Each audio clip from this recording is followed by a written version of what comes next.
What's up, Town and Field Church? And most importantly this morning, I want to wish you a very Merry Christmas from the bottom of my heart. You might be thinking, has Ryan lost his mind? No, just we're looking at Matthew chapter 2 this morning, which is commonly associated with the Christmas story. And so I just thought I'd take the chance to wish you a Merry Christmas. Today, if you don't know, actually is Palm Sunday. So happy Palm Sunday. If you don't know what that is, it's the Sunday before the Easter weekend. And hopefully we're always reflecting on the fact that Jesus gave his life on the cross, his death through the crucifixion, gave his life to offer forgiveness for our sins, for our brokenness. A reminder again, the way we're talking about sin here is sin is living your life differently than what God created you for.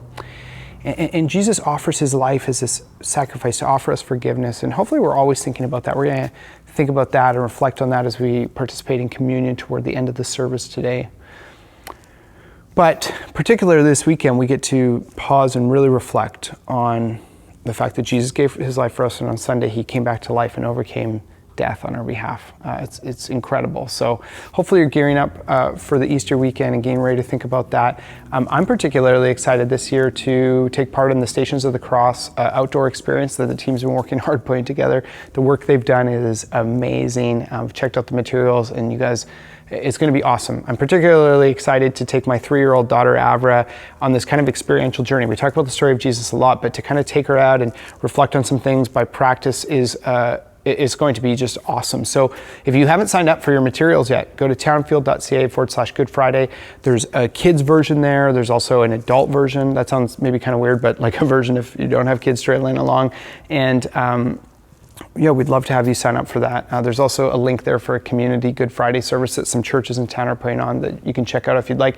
And maybe most importantly, Easter Sunday. So pumped. We get the treat of hearing from Matt Myers.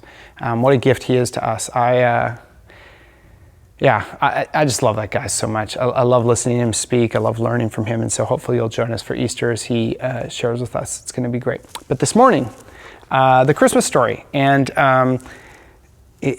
I say that kind of facetiously because this is commonly associated with the Christmas story, but I'm going to push on some of maybe the norms or the ideas that have been associated with the Christmas story that I don't think are really in the Bible. And if you're getting to know me, you'll know that I like pushing on some of those norms and against some of those ideas and making sure that we're true to the text. But what Matthew's going to do this morning is something really interesting. When Matthew writes his gospel, he doesn't waste time. Maybe you're like, man, this is like 28 chapters. This is a long book. It's not that long of a book when you think about the fact that Jesus died somewhere in his mid-30s. Matthew starts this at the start of a genealogy, thousands of years before Jesus was born. Tells a bit of the birth story, a bit of the backstory. Then Jesus in his like kind of public ministry as an adult for years happens in this. There's a lot going on. So when Matthew is telling things, he's not just kind of filling out space. When Matthew is writing this, like it took time and energy and money to write things. It's cheap and easy and free for us to write. He writes intentionally. So anything he has, a story is maybe an easy one to gloss over. And maybe it seems kind of weird that it's in there, but there's a reason it's in there. And as I've been reflecting on it, what I've been drawn into is some of the contrast that Matthew is going to offer in here. Matthew is showing us things. It's not always some kind of like really practical, go out and do this, but he's kind of representing this kingdom. He's showing us, giving us a glimpse into the kingdom of Jesus, who Jesus is, putting God's character on display. And this morning, he really does that by way of contrast between some characters and also between two different kinds of kingdoms. And this morning, I just want to invite you to reflect on that as we look at the text. In this text, there are a few different characters. Jesus is in there. He's not the main character. There are these other characters that are kind of the main characters. So I'm going to introduce them in the first paragraph here, and then I'm going to offer some context, some thoughts around them, and we'll continue the text and hopefully just lean into this interesting contrast that Matthew's making here. And hopefully it helps us contrast and compare our lives to the kingdom that Jesus is inviting us into.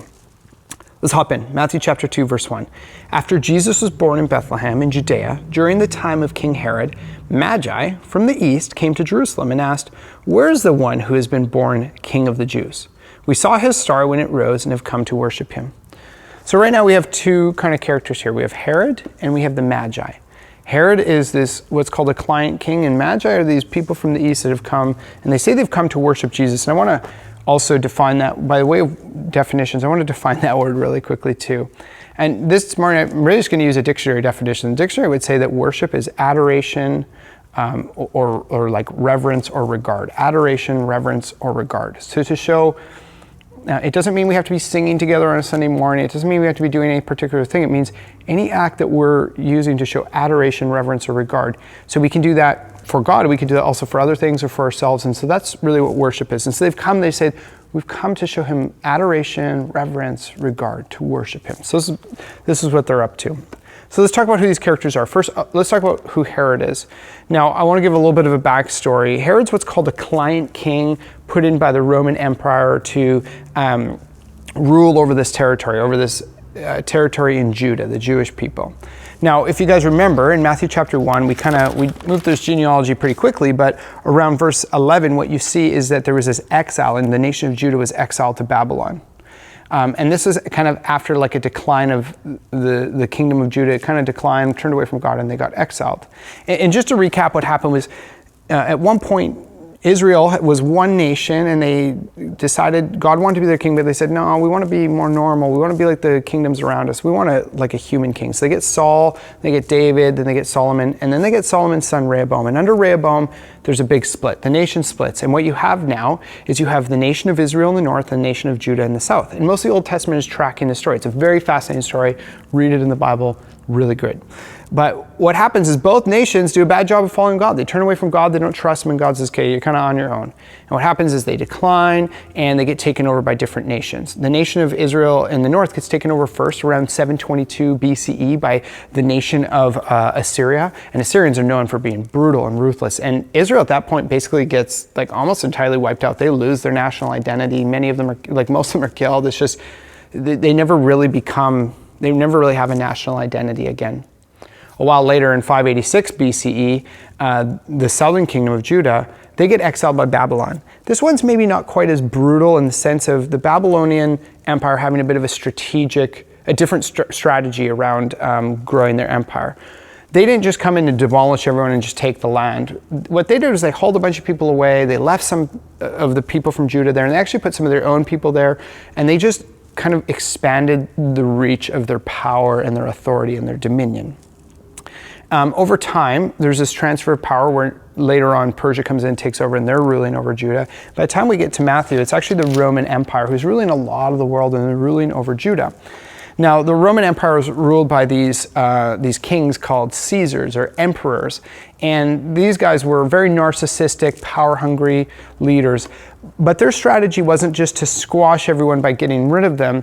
They actually would adopt some of the culture of the time. They would kind of allow there to be kind of this Jewish culture, and they would pick someone who would rule that would maintain that a bit, but assimilate it to the Roman Empire. And so what happens here is you have this king named Herod. And I'll quickly say Herod is this ancient word. We don't know for sure what it means, but it probably means like song of the hero or song of the warrior. And we hear the word Herod, and it'll show up a few times in the text, and it's not always actually the same person. We actually read about 6 different Herods in the New Testament, 4 of them in Matthew, and we'll see some of them later, and 2 of them in the book of Acts.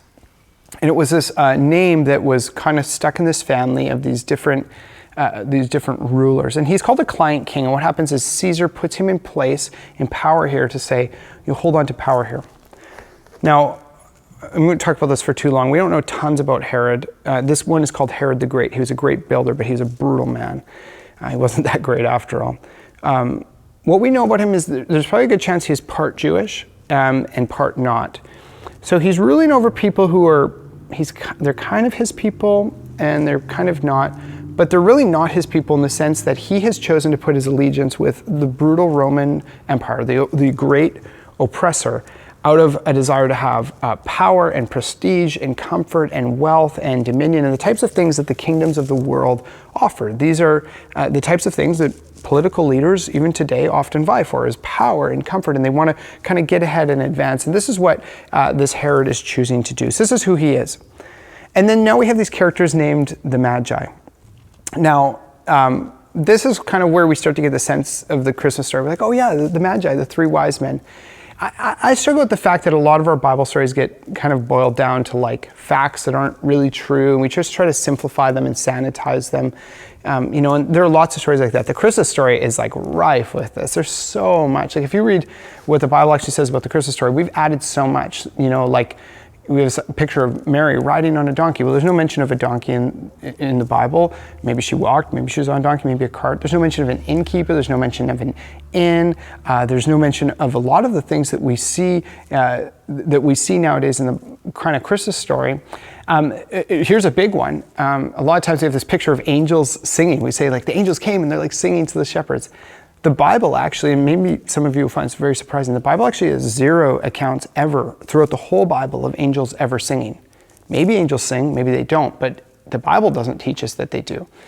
The Bible story of, the biblical narrative of what we call the Christmas story, in case you're wondering out there, there's no reason that we believe Jesus was born on December 25th.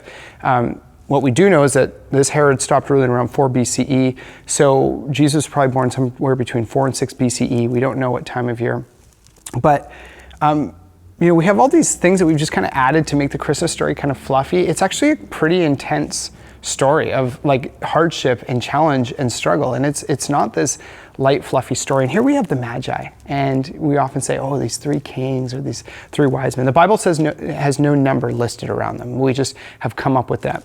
It's plural, so we know that there are at least 2. Maybe there are thousands, I don't know, who knows. There are a whole bunch of these guys, and we've called them like wise men or kings, and we actually put them like at the birth of Jesus. This story would seem to say that they're not. And we have this picture of them being like in this stable. The Bible actually also doesn't mention a stable. I'm sorry if I'm just totally dismantling the Christmas story for you, but there's no mention of Jesus being born in a stable. It might have been a field, it might have been a cave, it might have been a stable, it might have been a house. We don't know. What we do know later, and we'll see this, is that the wise men seem to be visiting Jesus. Sorry, I just said it. It's like so instinctive, my North Americanism. The Magi seem to be visiting Jesus in a different context. Who are the Magi? We don't know that much. But here's the best guess that we can make about them. The Magi, we know they're from the East. What that means is they're probably from a pagan culture. That means other worship. They're worshiping a different God than the God that we believe in the Bible. They're worshiping probably some kind of false God. And primarily, we probably can assume that they're astrologers. People who read the signs of the star have this kind of scientific method that's wrapped up in like the sign of the zodiac. These are like horoscope readers. These are strange characters because what Matthew does is he actually positions them in his gospel as the first people who come and worship the new King Jesus. And I think that's pretty intentional. I think Matthew's painting the picture of an uncomfortably wide kingdom.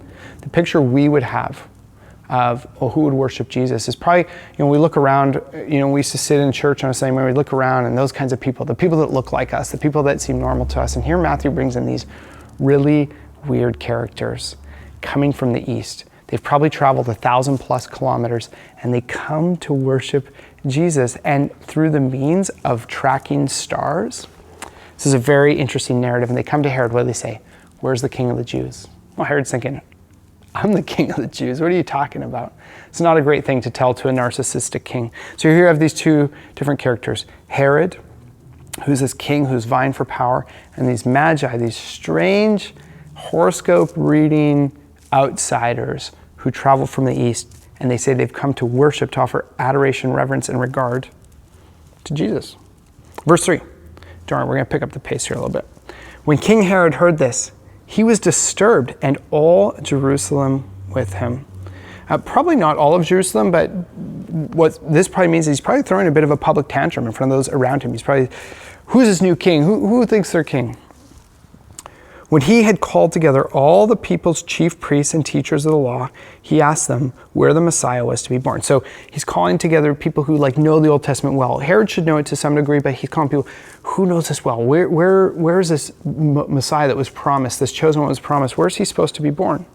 And they replied, they say, in Bethlehem in Judea. They replied, for this is what the prophet has written. But you, Bethlehem, in the land of Judah, are by no means least among the rulers of Judah, for out of you will come a ruler who will shepherd my people. Quickly, we saw this word prophet here, and maybe you have some different ideas around what that means. And this is the definition I would give on a prophet. What does a prophet mean? A prophet is someone who is inspired by God to teach the will of God. Someone who is inspired by God to teach the will of God. We've got some books in the Old Testament called prophetic books, and sometimes I think we've just regarded them as, these are just books that tell the future. Prophets are just kind of crystal ball readers, except instead of a crystal ball, it's God telling them. It's just like, here's the future, I'm telling the future is going to happen one day. And there's a sense in which the prophets seem to be talking about something that's coming, that's going to be fulfilled. But they're not just kind of like ambiguously speaking about something that makes no sense. These are pastors. These are people who God has inspired to like teach the will of God to people. And I'm not saying every pastor is a prophet, but what I'm saying is that these are people who in the Old Testament were inspired by God to teach his will to people. And now what Matthew's starting to do is he's seeing that, okay, we're looking back at the text and seeing that this king is coming to fulfill this. But you, Bethlehem, in the land of Judah, this comes from Micah 5:2-4. It says, are by no means by no means least among the rulers of Judah. This is a prophecy that Micah was making. Basically, we could spend a while here, but I'll just quickly say this. What he's saying is a prophecy about this coming Messiah, this chosen one, this Jesus. And Bethlehem is the birthplace of David. And David, if you know the story, had 7 brothers, and he was the least. He was the youngest, shortest. He was just this little guy. Why would he become the king? But he became the king. And here we see this repeat of this story. Jesus, born in this little town of Bethlehem, just like David was, born in a manger, a feeding box for animals. That part is in the Bible, by the way. It's just this lowly, humble king, the chosen one. So Herod's upset. He's like, what's going on? What do you mean there's another king? This is someone who is like vying for power, and he is insecure, and he is frustrated by people saying there might be a different king. And he's like, out of insecurity, holding on to he's built up wealth and power and position. He's comfortable with his normal life. This is kingdom of the world type stuff, and he's clinging on as tightly as he can, but a new kingdom is about to come and usurp him. Verse 7, then Herod called the Magi secretly and found out from them the exact time the star had appeared. So he's trying to gather some intel. He sent them to Bethlehem and said, go and search carefully for the child. As soon as you find him, report to me so I too may go and worship him. How useless is this king? These Magi come in, wandering from the east. They don't know the lay of the land. He's like, hey, you go find, how useless is the king? He's got armies at his control. He's got all these, and he's like, sends these Magi on a secret mission. You go find him. And then what does he say? Go find him and tell me where he is so that I can go worship him too. Well, that sounds really great. Has Herod had a change of heart? Well, we'll find out 2 weeks from now. Actually, we'll probably find out later on this morning. Verse 9, after they had heard the king, they went on their way, and the star they had seen when it rose went ahead of them until it stopped over the place where the child was. When they saw the star, they were overjoyed. On coming to the house, they saw the child with his mother Mary, and they bowed down and worshipped him. Then they opened their treasures and presented him with gifts of gold, frankincense, and myrrh. And having been warned in a dream not to go back to Herod, they returned to their country by another route. They were warned not to go back to Herod because some of you read ahead in the text, Herod has very ill intentions to wipe out little newborn infant, 8 pounds, 6 ounce, can't hardly say a word, baby Jesus. Sorry, that's a little tribute to Ricky Bobby there. So the Magi come, they find Jesus, they worship him, give him gifts. This is like one of the earliest records of a baby shower we have. And then they take off. These are weird baby shower gifts though, and maybe we'll touch on that later. These Magi, I want to contrast them. I think Matthew's drawing this really interesting contrast. If you're Matthew's original audience, you really get how uncomfortable this text is. Matthew is saying the people who know the teachings of the prophet, Herod and the chief priests and these people, are missing what's going on in the kingdom here. But these Magi, these outsiders, people who are reading horoscopes and acting differently than God's people, come in and they have a true and sincere form of worship. They understand what this kingdom is about. If Matthew's writing this nowadays, it would sound more like this. The people sitting down your bench, people sitting on the benches just down from you at your church on Sunday mornings, the people sitting in the pews or the seats beside you, the pastor on stage, the musicians on stage, were uncomfortable and disturbed by this message of this new king. However, some poor people coming in off the streets, or some people from different places, or people from different classes that we wouldn't expect, seem to really get it and realize that Jesus is the true king, and they come in and they surrender their lives. And that would be uncomfortable to have that spoken about us. And Matthew's drawing this contrast between these people who traveled, these Magi who traveled a long ways at great expense to humbly bow down and worship this King Jesus, who they found in this house, not a stable, a house. And here you have this king in that area gripping to his throne, holding on to what he had built up. And we read this story and we just think Herod's terrible, and we're like, good thing I'm not like him. But how often do I hold on to the things that this world has to offer me, the things that I think bring me comfort, the things that aren't the greatest for me, and probably come at expense to others at times, and selfishly think about what I want and what makes me comfortable, rather than going to great lengths to worship my King. These magi, this is no small story. They weren't just like, in town, passing by, and they're like, oh, there's Jesus, let's worship him really quickly. Let's just pop in. We're having like an afternoon service, let's pop in. They saw a star, and they took off maybe from Persia or somewhere. This might be 1,000, 1,500 kilometers away, probably a long ways. And they traveled. I don't know if you've tried traveling through like the Middle East in the first century, through the desert and all that. I don't know if you tried doing that 2,000 years ago. Not easy. We often have this picture of them on camels. Maybe they're on camels, maybe they're walking. We don't know. This would have been a long journey, and this would have been a dangerous journey. This would have been before a lot of infrastructure. They could have come across robbers. Think about what they're carrying. They're carrying gold, frankincense, and myrrh, valuable things. People could have robbed them. They could have killed them. Magi might have died on this trip. We don't know. We don't have the record. They went a long ways. They traveled a long way to come and bow down and worship Jesus and offer him these gifts. This, to me, is what true worship looks like. This is true reverence and adoration and regard for Jesus. This is saying, yes, you are in fact King, and I will surrender and sacrifice. I'm concerned that our worship has become so normalized to the kind of this program on Sunday mornings. It's like, okay, they're singing, now we're worshiping, and now we listen to this guy talk for a while, and we go home. There's just so much more. How offended have we been, or how frustrated have we been that churches have shut down? We can't do in-person worship services when, like, for the other how many hours are in a week? 167 hours in a week besides the one we're at church. The other 167 hours a week, we do very little. We sacrifice and surrender very little to worship the one true King. We give him very little space in our lives. And here's this example of these Easterners who are reading horoscopes, bad, right? Doing these things where God shows up and says, listen, I am on the move and I am King, and you are invited. Everyone is invited to come bow down and worship me. And they spare no expense. They come, they go on this crazy journey, they worship him, and they leave. And they're avoiding this evil king who probably there's some fear around how he might treat them. And they give these expensive gifts. This is a crazy story. And I'm not trying to turn this into some kind of like moralistic, now go do this type thing. But what I'm trying to contrast is, it's easy to think, oh, Herod's evil and these magi are interesting. I'm trying to create this contrast between them to say, are we really as much in the camp of the magi as we often like to think we are? Or are we more like Herod? For me, I know so often I am so like Herod, gripping onto the normal things that this world has to offer me. More money, vocational goals, being the type of parent I want to be, being the type of husband I want to be. Some of these have some threads of them, good things, but are really driven by insecurity and appearance and what the world tells us we should be. How will I do in school? Or, will they like me? Or will these people like me? Or how do I do relationally? And all these things. And Jesus invites us to be the magi and say, forsake everything. Take off on this crazy journey and lay it all down at my feet.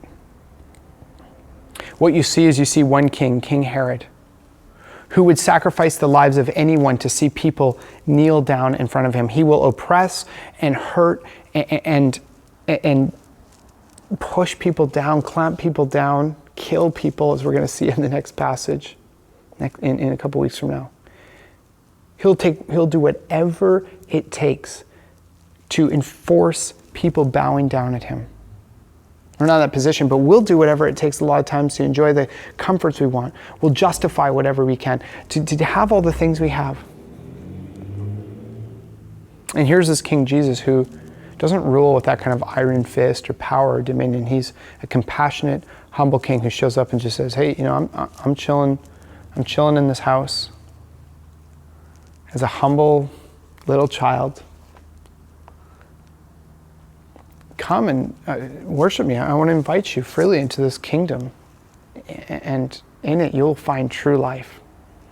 I'm not going to kill you to create power. What I'm going to do is I'm going to empower you with true life. It's a powerful contrast. And I think it's so easy to run by this and be like, okay, interesting story, the Christmas story. But I'm so convicted thinking about the ways that I am Herod. You see his contrast between the kingdom of Jesus and the kingdom of Herod. Herod is just power hungry, and Jesus is selflessly giving to others. Herod would kill people in order to keep his power. And what we're going to celebrate this weekend coming up, and what we're going to see toward the end of Matthew, is that Jesus gives his life to benefit others. Herod would cost other people's lives to benefit himself. Jesus gives his life to benefit those that he leads. Somewhere in this contrast, hopefully there's this feeling of reverence and adoration and regard as we say, wow, Jesus, it's crazy. This kingdom that he has on offer is this unfathomable presence of compassion and humility and care and concern and grace and love and kindness. Life-transforming values.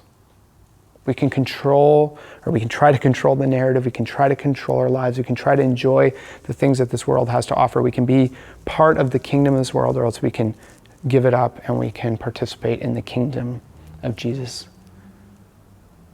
I've been asking myself, what does it look like for me to walk in the way of the Magi, to sacrificially give up and surrender, so that worship becomes something that I'm doing actively, regardless if we're allowed to have church services or not. I said, we're so frustrated that the government's shut down, or many people are frustrated the government's shut down in-person church services, but sometimes I wonder if we even are in a state where, as the church collective, myself included, we even really deserve that. Are we regularly worshiping Jesus in a sense that it makes sense for us to even do that in person? That's a great moment for us to check our hearts. As maybe this year we'll be able to do some in-person stuff. Are we going to come back and say, okay, now that we're back in person, we can worship? Or are we going to walk in the way of the Magi so that when we show up, it will be the most powerful experience of worship we've ever had together collectively as we continue to live out what we're living out during the week? We're about to engage in communion together, this practice of togetherness around Jesus' sacrifice. And there's a lot that could be said about communion, but what I want to do is I want to look at these gifts that the Magi brought Jesus, because they're pretty unique. They're not your typical like baby shower type gifts. Gold, frankincense, and myrrh. Imagine Mary there like, these are strange gifts. You know, it's not like the typical like, hey, here's the cute outfit I found at Winners on sale, or hey, here are some Diaper Genie refills. However, I'll say, as a parent, Diaper Genie refills, those are kind of the equivalent of giving gold to a new parent. Gold, frankincense, and myrrh. Some of this is speculative because, you know, scholars look back and are trying to understand exactly what Matthew is getting at, but these are interesting gifts. Two things. One, I'll say they hold a lot of value, but this is a picture they've heard painted that I think is what Matthew's putting on display here. It's three gifts: gold, frankincense, and myrrh. Gold is a gift befitting of a king. So I think through that gift, the Magi are saying, Jesus is the true king. He is the kingly one. Frankincense, it's like an incense, and it would be, I think, probably a shadow or like a reflection of a priestly act. They're saying, and Jesus is the true priest. He's the one that teaches us and leads us in the way of life and spirituality and morality, and teaches us what it looks like to walk in his way and to walk in the way of God. And myrrh is a spice often used in like burial practices. And I think that this gift would say, and here's Jesus. In his birth, we're offering a burial spice, which is maybe a weird gift. If I'm the parents, I'm like, what? What are you getting at?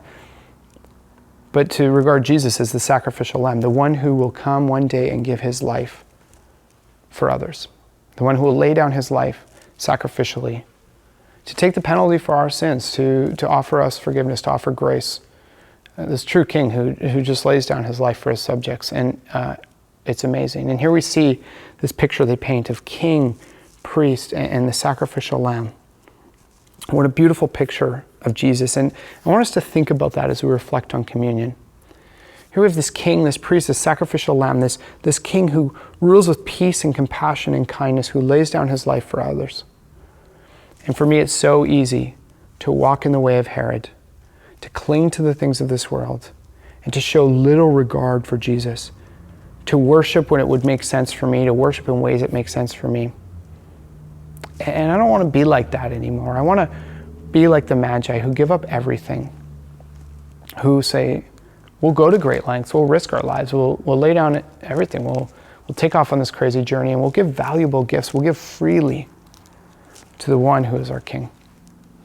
And if our hearts could take that posture, I think as we in a few weeks, as we start to get into some of the teachings of Jesus, it's going to be transformative.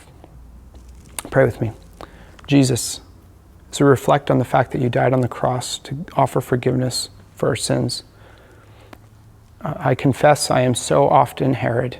I so often cling to my earthly throne, the throne of Ryan, the life that I've built, the dreams that I've had, the things that I've had that are not really of you, but are just based on my greeds and my desires and the things I want. I confess that to you, God, and I'm sorry. And I ask that, I thank you for this incredible example of the Magi, what it looks like to truly surrender who we are to you, to embrace the teaching of your kingdom. And I ask that you would help me and you would help all of us walk in the way of the Magi. And as we participate in communion, as we commemorate your blood poured out and your body broken for us, that we would be true worshipers of you, that we would hail and regard you, we would adore you, we would revere you as the one true King, and participate truly in your kingdom.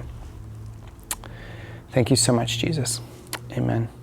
Well, if you have some stuff at home to take communion with me, I'd love to invite you to eat and drink with me, and then we'll sing together.